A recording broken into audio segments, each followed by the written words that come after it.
Hola clase, bienvenidos. Espero que tú estés bien. Hoy vamos a aprender un tiempo nuevo. We've already learned about the present tense, so you can talk about things that are happening today or that are ongoing. And we've learned about the past tense as well, the preterite and the imperfect. So you know how to talk about things that happened in the past.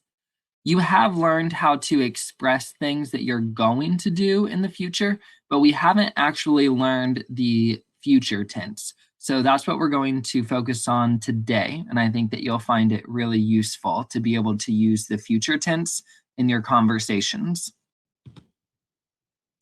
You already know one of the ways to talk about the future.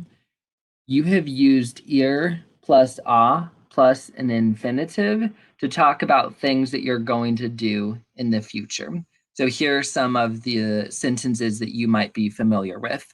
Vamos a acampar en el bosque. We are going to camp in the forest. And as you can see here, whenever you use that ir plus a plus infinitive, what you're really saying is, I am going to do some action, or we are going to do some action. The next example, van a explorar el valle. They are going to explore the valley. Voy a hacer senderismo en la selva. I am going to hike in the jungle. So this is the first way that you can express things in the future. And this is the way that you should be familiar with. Today, I'm going to teach you another way to express things that you're going to do in the future. Just like in English, there are multiple ways to express the same thing in Spanish. So if I want to tell you that my friends and I, are gonna camp in the forest coming up next week or something like that, then I could say in English, we are going to camp in the forest, or I could also say we will camp in the forest. You can see that if I use the word will, it's just a little bit more direct. So instead of saying we are going to camp in the forest, if I say we will camp in the forest, it's just a little bit more direct. It kind of cuts down some of the words. So some of the other examples here, they will explore the valley. I will hike in the jungle. Of course, I could say any of these sentences either way. They are going to explore the valley, or I am going to hike in the jungle. There's no right or wrong way to express these. It's just nice to have options and to know that you can do it either way. And also when people are talking to you, to be able to understand both ways that they might say something. Okay, so my favorite part, forming the future tense is extremely easy. The future tense is one of the easiest tenses to form. So we'll just go through the list here. AR, ER, and IR verbs all have the exact same endings. So you don't have to memorize different endings for your AR verbs, ER verbs, and IR verbs. You just memorize one set of endings and they go on all of your verbs. The next thing that's really nice about this tense is that the endings just get added to the end of the infinitive. So when you have your verb like hablar or comer or vivir, you don't even have to change the verb at all. You just put the ending on the end. You just like attach it to the end.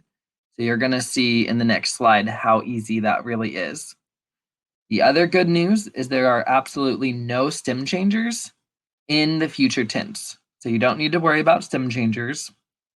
And as far as irregulars go, there are a few irregulars in the future tense, but we're not going to cover that today. We'll cover that in a future lesson. They're pretty short, they're pretty easy. They have all the same endings as the regular future tense verbs. So the future tense overall is pretty simple. All right, so you can take a look at your endings here. For the yo form, the ending is a. For the to form, it's as. For él, ella, usted, you have a. Nosotros is hemos. The vosotros form is es. For ellos, ellas, ustedes, you have an. And you'll notice that there is an accent mark over all of the endings here, except for the nosotros form. So no accent mark on the nosotros form. And I also included the ending for the vosotros form. I don't usually do that, but I'm going to point you over to SpanishDictionary.com to do some practice with the future tense verbs. And you're going to see that they like to use the vosotros form a lot.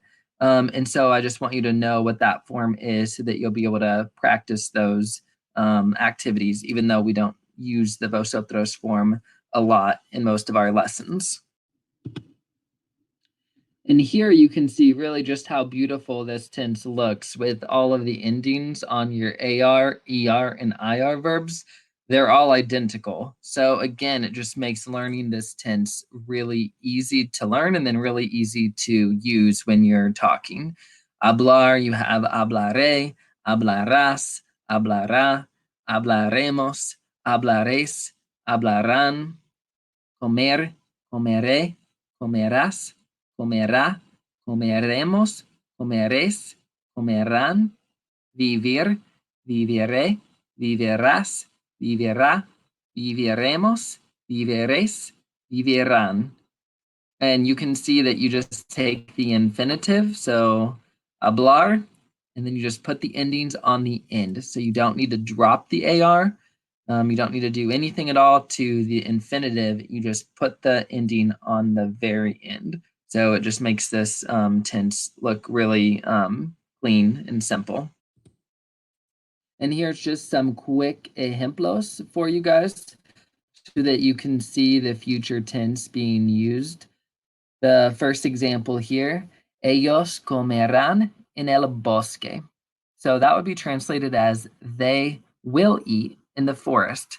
And we could say that in Spanish as ellos van a comer en el bosque. They are going to eat in the forest. It really means the exact same thing. You could actually even translate it either way into English. But just two different ways to express it. And maybe this way, ellos comerán is just a little bit more straightforward because you're not using as many words to get to the same point. Ejemplo 2. Yo estaré en Florida mañana. I will be in Florida tomorrow. Number 3. Usted pescará en el lago la próxima semana. So you will fish in the lake next week. Number 4. Tú correrás en el parque. You will run in the park. And again, the alternative, you could say, tú vas a correr en el parque. And really, it's up to you which way you write it, if you have a preference of the way that you write it or the way that you say it. Completely up to you how you do that. You do just want to make sure that you know how to use the future tense so that even if you don't use it when you're talking to other people, you want to be able to understand what people are saying when they use it and they talk to you. The last example here, nosotros viviremos en Londres. So we will live in London. Those are my ejemplos for you guys. That's the lesson. I hope that you were able to understand it. If not, feel free to go back and study the PowerPoint and we'll do some practice here. Hope you guys have a good rest of your day. Adios.